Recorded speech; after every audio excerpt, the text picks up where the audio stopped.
गांधी जी स्वच्छता के प्रति कितने सजग थे और अपने कामों के प्रति कितने स्वावलंबी थे, यह उनके जीवन की विभिन्न घटनाओं से देखने को मिलता है।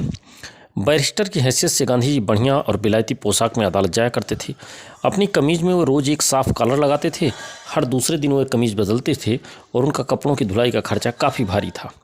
धोबी अक्सर कपड़े देर से लाता था, अतः गांधी जी को कई जोड़ी कपड़े रखने पड़ते थे। इस पर उनका काफ़ी पैसा खर्च होता था। 3 दर्जन कॉलरों और कमीजों में भी उनका काम नहीं चलता था।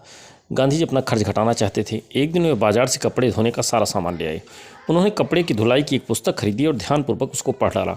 अच्छी धुलाई की सारी विधि समझ लेने के बाद उन्होंने खुद अपने कपड़े धोना शुरू कर दिया। बेचारी कस्तूरबा को भी उन्होंने नहीं बख्शा, उन्होंने भी कपड़ा धोने की कला सिखाई।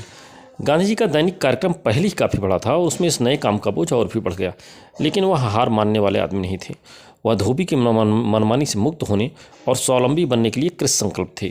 एक दिन उन्होंने एक कॉलर धोया और उस पर मार लगाया। इस तरह का काम उन्होंने पहले तो कभी किया नहीं था, इसलिए कॉलर पर उन्होंने जब इस्त्री की तो न तो वह ठीक गर्म था और न उन्होंने इसे ठीक तरह से दबाकर इस्त्री की।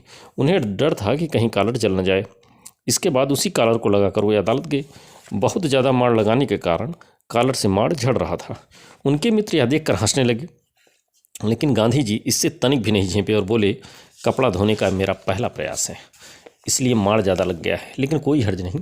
चलो, इसकी वजह से तुम्हारा इतना मनोरंजन तो हुआ, लेकिन क्या यहाँ धोबियों की कोई कमी है? एक मित्र ने तपाक से पूछा। नहीं, लेकिन धुलाई का खर्च बहुत ज़्यादा है। एक कॉलर की धुलाई लगभग नए कॉलर के दाम जितनी होती है और फिर धोबी के आश्रय रहना पड़ता है। इससे अपने कपड़े आप ही धो लेना ज़्यादा अच्छा है, गांधी जी ने जवाब दिया। बाद में गांधी जी बहुत ही कुशल धोबी बन गए और इसकी सनत भी उन्हें बहुत बड़े आदमी से मिल गई।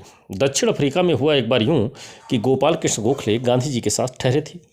गांधी जी उनमें गुरु की भांति श्रद्धा रखते थे। गोखले को किसी महत्वपूर्ण पार्टी में जाना था। उनका दुपट्टा गिंज गया था और उसमें सलूटें पड़ गई थी। इतना समय नहीं था कि उसे धोबी से धुलवाया जाए।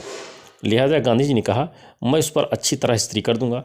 गोखले ने कहा, मैं वकील की हैसियत से तुम्हारी योग्यता पर भरोसा कर सकता हूँ, लेकिन धोबी के रूप में नहीं। अगर तुमने उसे खराब कर दिया तो मेरे लिए यह बहुमूल्य चीज़ है। मेरे गुरु महामती रानडे ने यह मुझे भेंट किया था, यह उनकी निशानी है। पर गांधी जी ने आग्रह किया और दुपट्टे पर इस्त्री कर दी। उनके काम से गोखले खुश हुए। इस पर गांधी जी को इतना हर्ष हुआ कि वह कहने लगे, अब अगर सारी दुनिया भी मुझे अच्छे धोबी होने का प्रमाण पत्र न दे तो मुझे परवाह नहीं।